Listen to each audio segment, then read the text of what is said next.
Антикорупцијска не може да отвори предмет за непријавеното Ауди А6 на Артан Груби, бидејќи било во сопственост на друго лице, вели претседателката Ивановска. Зошто вице-премиерот се иззема од постапката кога веќе јавно се знае чие е возилото и уште повеќе, бидејќи е непријавено.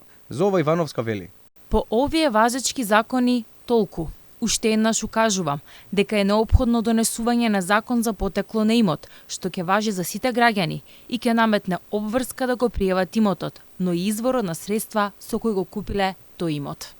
Од обвинителството пак уште вчера излегува со став дека ќе провереле на кој начин и кога е купен автомобилот, а доколку имало елементи на кривично дело, ќе постапеле согласно законите. Сепак и самите сопартици на Груби отворено кажаа дека аудито е негово, иако според МВР се води на друго лице. Опозицијата бара да се отвори постапка против Груби за прикривање на имот, потенцијално даночно затајување и злоупотреба на службената положба и овластување.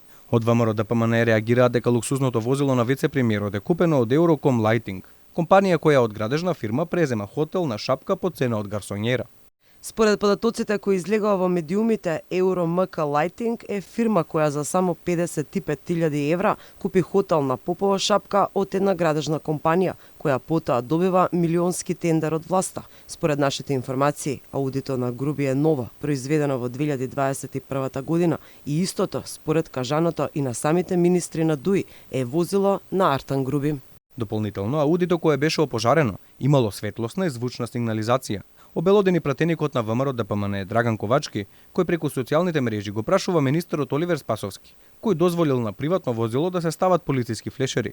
По кој закон, уредба или правилник е тоа направено? Уште колку такви возила со предимство на минување на име на приватни фирми или на комшии имаме во државата?